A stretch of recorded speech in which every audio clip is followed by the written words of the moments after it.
Hello and welcome to the Hero Live Show. My name is Paul, and I have another guest on the show whose name is Paul. Paul, thank you so much for coming on the show. Thank you, Paul. They're very honored to be here. Thank you very much. It's an honor to have you on. We have an interesting background together. I had another podcast previously where we had been in discussions for you jumping on that a number of years back, and it never quite eventuated. But all things happen for a reason, and here we are on Hero Live. Yep, definitely. I'm excited. I'm incredibly excited as well. You have an incredibly interesting history. You've been a very active athlete for a lot of your life. We were just discussing off air that you've been through two marathons in the early 2000s, and at the age of 34, you suffered a stroke that I'm presuming changed your life dramatically and allowed you to really see things in a different light. Yeah, definitely. I was 34. The marathon was I was 21 and 22, and I'm definitely not an athlete. I like getting fit and healthy, but yeah. Anyway, I had a stroke. I was 34. Before I was pretty healthy and fit. I was working full time. My older kid was born 7 months before that, so it was a huge shock with my family, my greater family, obviously me, but definitely a life-changing experience because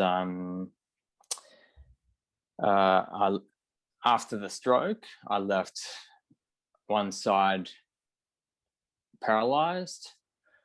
Luckily, I'm walking. My speech is affected a lot. However,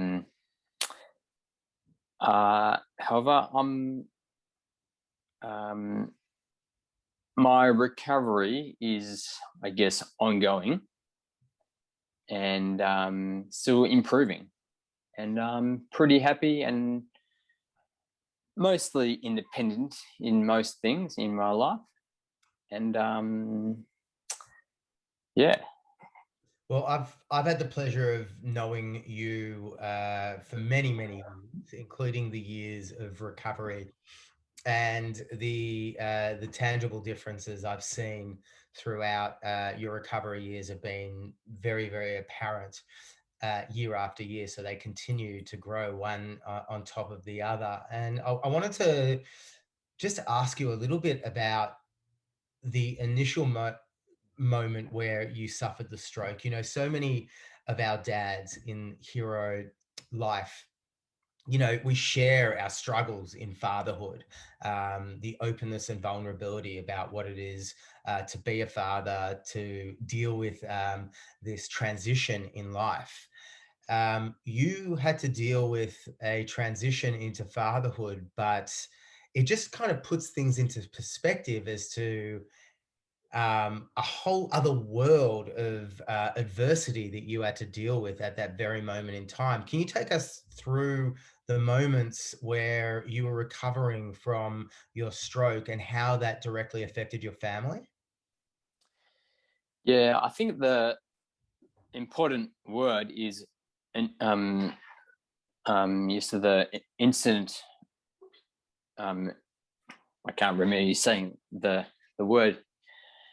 That's my speech issues coming up. Mm-hmm. Basically, the stroke was so quick. I will try to summarize it. I was at home, and all of a sudden, I had a shocking headache. In fact, I can't remember saying that because I was out of it, and almost instantly. Luckily, my wife was there and called the ambulance. And after I passed out, roughly after half an hour, obviously I'm survived after 3 brain surgeries and 2 weeks in a coma.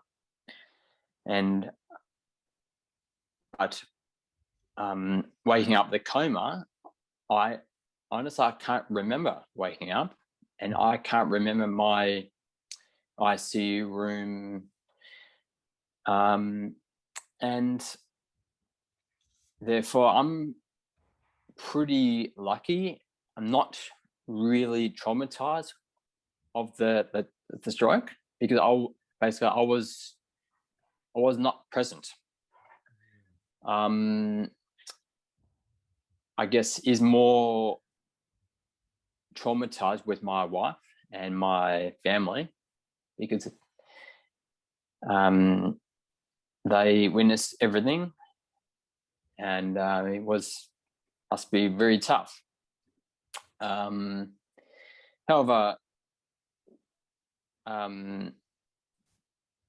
I feel I remember the early stages feeling a little bit anxious, especially coming home. I was pretty optimistic with my recovery.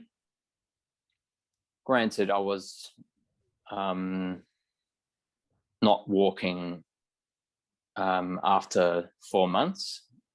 After that, I was walking with a cane. And also, waking up the coma, my speech was 0. I have a condition called aphasia. And aphasia is a speech difficulties. Is nothing to do with my intellect.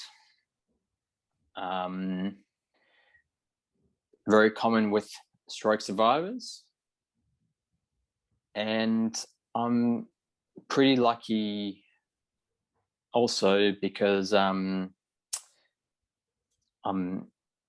speaking now, and I'm not speaking properly, but can, I guess, follow the conversations. And also, other thing is, my son was 7 months old,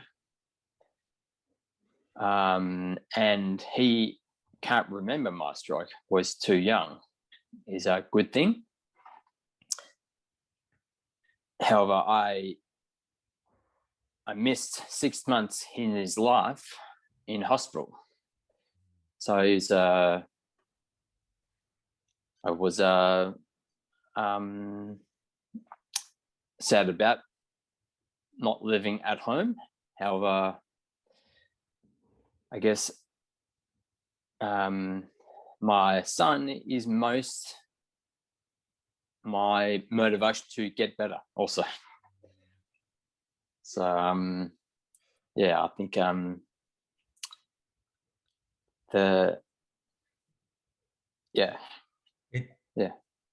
mean, to go through something like that at the age where your son was at, I could imagine that it definitely would have placed your family in, I suppose, there's a certain level of expectations that you have living your life, and then all it takes is one half an hour bracket and a headache for everything to just completely change. And I guess, is a common phrase is don't know around the corner. So very, very true. I was very fit. I mean, going to work was Friday night, going to work, started a new job 3 weeks before that. And all of a sudden, bang, I had a stroke. And 6 months afterwards, you found yourself, well, firstly, you found yourself in a coma. learning to speak again, what type of experience was that like going from, uh, as you said, fully functioning within your mind, but not being able to communicate it? Firstly, how was that experience, not being able to communicate anything at all? And then what were the processes to be able to learn how to speak again? Yeah, a very weird experience. I was never feel nervous or anxious. Mainly, I was very confused. The confusion stems from the drugs in the coma. Mhm. And for example, I remember a few friends visiting me at the Alfred at the hospital, and and and after we were two-way conversations. I was talking as well, but I found later, maybe a few months later, I was not talking at all. So I think the drugs trying to, not on purpose, tricked my brain. I was very confused, but not never anxious because I was feeling normal. And Arthur was talking also. So I think, yeah, not, yeah, definitely weird. Um, And the rehabilitation process with the speech, um, you're now at a stage where you can carry on a very, very articulate conversation. I'm imagining it took some time to get there. yeah, I guess my speech therapy and physio and OT is my the main therapy in that rehab is ongoing and possibly always ongoing. Mhm. And initially was tough because my therapist, speech therapy, was thinking, where do you start? Because the speech was affected so much in my brain. So need to relearn using a mirror, try to use sounds, um, and and yeah, and eventually using a small words, eventually short sentences is a gradual thing, Mm. and all and 7 years still gradual. So but now is, I guess, my speech therapy is more functional versus not ABC or the sounds, more functional stuff. Um, yeah, and yeah, I was going to just mention that you've made a decision at some stage during your recovery to document your journey. And I don't know, I'd love to hear what the inspiration was behind this documentation. But from my perspective and from people I know that have been following it, the inspiration that you've been able to give those who are faced with adversity has been just paramount in so many people's lives. So I'd love to hear a little bit about what inspired you to start documenting your journey to recovery. yeah, good question. Because I was pre-stroke, I was pretty. It was me. I was pretty softly spoken guy. I guess normal guy. I think I'm a very normal guy now. Um, I guess I was hesitant to start with my blog. After the stroke, I'm backtracking a little bit, but my brother and my wife started Facebook page, all that, not rehab, but my updating my progress, I guess, because at the Coma, I was very uncertainly I was passed away or make it.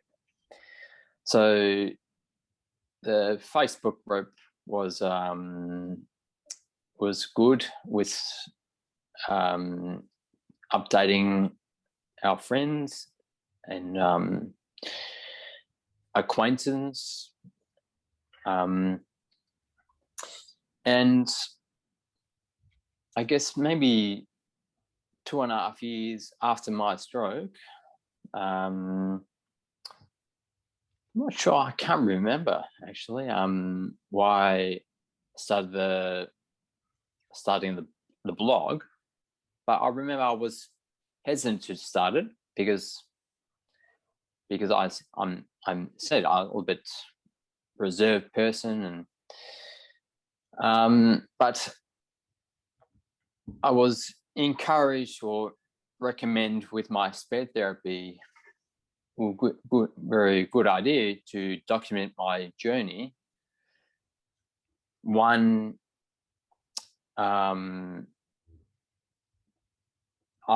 updating with the same people care for me, and two, it will be a good project, and with helping my speed project, especially writing. I struggle with writing, so this blog definitely helping with my writing.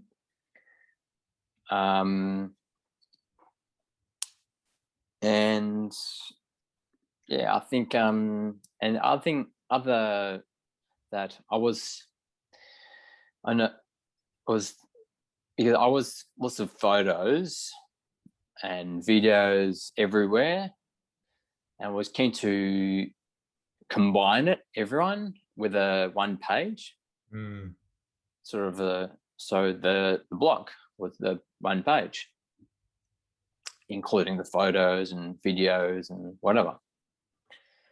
So I'm very glad decided to start the blog. It's amazing. You've got this timeline here, which is just remarkable, and I'll definitely link to the resource and the blog that you've got here. But the photos and the timeline that you have stamped at every point in your recovery and everything that you're doing for incredible causes, and stepping into competitive sports again, and the main things starting the blog is if other stroke survivors seeing my blogs or posts or whatever, and if more inspired my efforts and will be beneficial. So I think only one person to be, I guess, motivated to do other things will be very beneficial. So luckily other people liked it, and yeah. Well, it's unbelievable. You have an incredible resource here for people, like, just to be inspired by, whether it's that they have a directly related something that has happened to them that is similar to you, or they're just dealing with some form of adversity. This kind of journey and story that you've been on, that you've documented, are just going to inspire so many. And you have a Facebook page as well.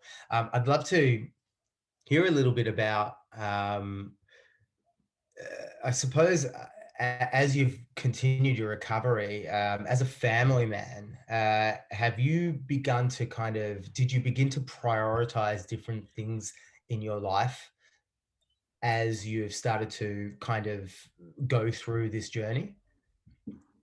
Yeah, I think very good question, because 7 months ago, after sorry, after Oscar was my son was born, Yes. I was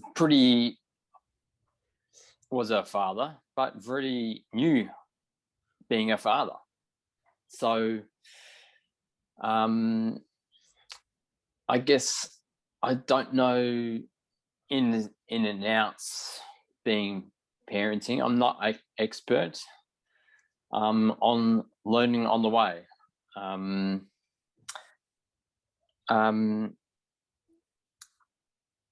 I forgot your question. Sorry about that. No, no, that's fine. So the question, I suppose, I'm asking it from my own experience. I'm a new dad for the second time, and stepping into parenthood, whatever time it might be, is a very, very challenging experience. Yeah. Now, you add the life altering physical experience that you had to overcome, and then the journey after that. I suppose the question I have for you is your prioritization of things in life. Did you start to see things change that mattered to you on a daily basis more than others? I guess so, because with the stroke, and I have more perspective in life. However, being a father, I have no much time to do anything anyway. So sort of always living my life in the present. Yeah, beautiful. And sort of I liked being in the moment, because I was always alert. I guess one of the difficulties with my stroke is fatigue. Mhm. I have ongoing fatigue issues. So especially in the early stages, I need to rest a lot, because my brain need to rest also, need to lie down or sleep at least, or power nap or whatever, recharge my batteries, the phrase.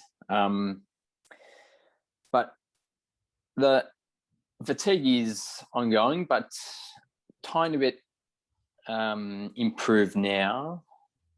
I think will never leave with my life, but I feel never can't go on. So as a good thing, partly because I'm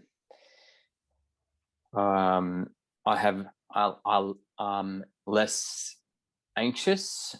The anxiousness stems from my initially the stroke, but also I started seizures, epilepsy seizures. So very common with stroke survivors has seizures, but I'm pretty controlled my seizures now. So last seizure was 4 years ago. So I'm pretty comfortable, controlled now, and the control means I can push myself for example, stay up later, going out later, and not worry about having a seizure the next day. And yeah, anyway, I guess prioritizing my life is always a balancing act. Lucky, sort of, yeah, I'm lucky because I'm still not working still, and I have lots of time with my kids. Is a very fortunate thing. And the benefit with my kids also, because dad is always around, and other dads is, for example, if I had never had a stroke, good chance I'll be working full time, maybe a little bit more stressed, because I remember I was stressed before the stroke, and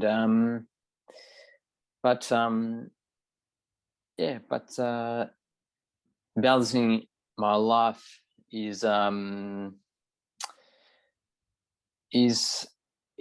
manageable. Trying to always be busy, doing with therapy, volunteering, picking up the kids, parenting, reading books to the kids, and whatever. So let's hear a little bit. What type of volunteering are you doing right now? I started volunteering at the Stroke Foundation maybe 4 or 5 years ago, and I'm helping with the digital team at the Stroke Foundation at the city in Melbourne. Pre-stroke, I was working with IT, so my skills is still there, I guess. However, pretty, excuse me, I can do it most things, but a little bit slower now. And my writing and skills is affected a lot after my speaking is improving, but very different with writing and speaking. So I'm affected with writing a lot, but I help with the digital team with the Stroke Foundation. I volunteer at Crawford Hospital. I went to, my rehab was at Crawford Hospital, right. And now I'm helping with my son's footy team. Right. More local community feel. Fantastic. Yeah. It's something I hope to do sometime. My son's only 7 weeks old, but I'm already slowly nudging him towards a key position spot on the by the footy, and you practice it. Exactly, that's exactly right. But speaking of physical achievements and prowess, I mean, watching some of the stuff that you're doing of recent times is quite remarkable, coming from where you've been. You know, I remember bumping into you on the street a while back and going, "Man, you're pumping out pistol squats. That was unbelievable. Like, you were doing some incredible, remarkable things." What the word you said? Pistol squats, single-legged squats. You were dropping down onto that chair and then yes, that's getting right. yourself up again. Yeah. And like, there are a lot of people out there cannot do that. Yeah, it was challenging exercise, but I like also lucky thing with my stroke. I love exercise pre-stroke anyway. Yes. So is a sort of a going running or going to the gym, or I like it. It's second nature with me. It's a natural. And but yeah, I think definitely using physical, helping my physical body, e.g. me, definitely helps me to be more positive and be happy with my life. Amazing. I guess the not a doctor, but the endorphins kicking in and using exercise, but definitely relevant, and I think it is pretty important with any recovery. It's once again, not a doctor, but it's well known and it's undeniable that regular exercise is a natural antidepressant. Yeah, To be able to create that connection as well is amazing, and to document it has been inspiring so many people. I know that for a fact. A, because I'm one of them, and B, I've talked to many people that are inspired by your journey. And there seems to be a next chapter in this journey. I hope you don't mind me talking about it now. yeah, Uh, but there is the talk of starting your own podcast surrounding people who are overcoming adversity. And I think that's just a remarkable thing to be able to do. yeah. That's correct. Yeah, really excited. This mini project is started last year with this my speech therapy idea initially. Mm, I was hesitating this idea initially, but thinking about it makes totally sense. Makes sense with me, um, and and um, and the aim is well, one, lots of aims: improving my speech. For example, this conversation right now is not automatic. Is I said not tough, but I enjoy it. Is challenging mm, and very beneficial. Um, and other aims: raise awareness with stroke, and yeah, and but I guess the speech therapy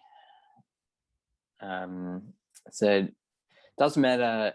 No one hears about their podcast. If you interview anyone, it will be benefit anyway. yeah.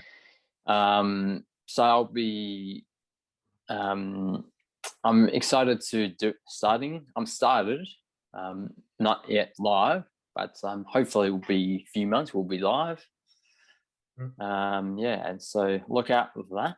Yeah, I'm looking forward to it. I just, like you kind of just brushed over the fact that, you're going through speech therapy and you thought that this would be a useful way to develop and build on that, your recovery, or, develop your speech therapy. But I just want to like shine a light on that for a second, because there are so many people that have a challenge and they'll just put it immediately in the too hard basket. And what you've done, and I don't even know if you've even considered thinking about it like this, but what you've done is you've got a very, very clear challenge that you want to develop, and you've gone, okay, I'm going to put myself, not just do I have a challenge with speech, but I'm going to put myself in a very uncomfortable space because I'm naturally an introvert and I always have been an introvert. So I'm going to put two aspects of myself out there for the world to see and develop them both. That's like admirable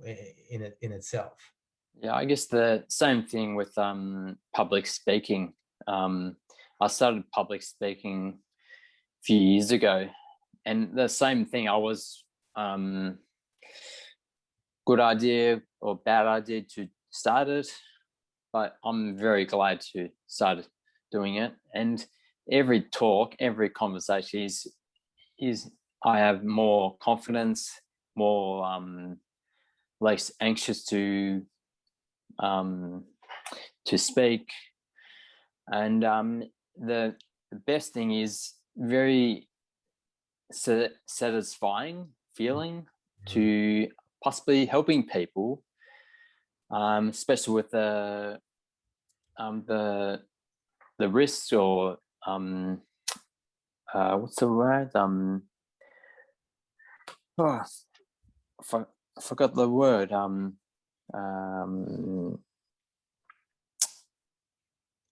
Anyway, the warning signs, sorry, of stroke is important to because stroke is preventable if you minimize, I guess, the stroke.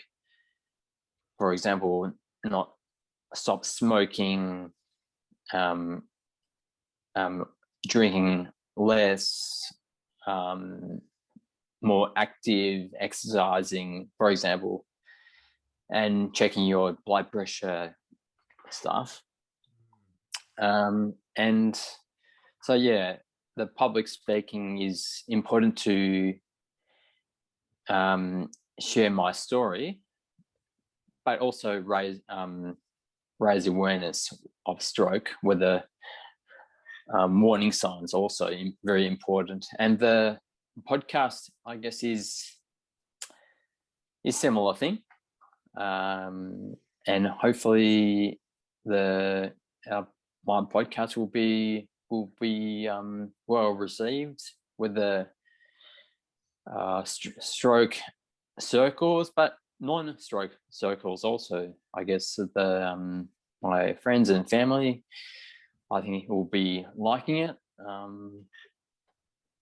Yeah, but I know that you're going to have a broader, like an incredibly devoted community within the stroke circles, but I think it's going to reach a greater populace than that. The effect that your journey has had on so many people, regardless of what their life experience has been like truly unbelievable. So, like, Paul, I want to thank you so much for coming on the show and having a chat about your experience. I know, as you said, I know it's not an effortless experience for you to sit and have an in-depth conversation like this. And yeah, just thank you so much, because I personally have gotten a tremendous amount of insight into how much work you've done on yourself, and in turn, how much effect you've had on your family and those around you and everyone in the community.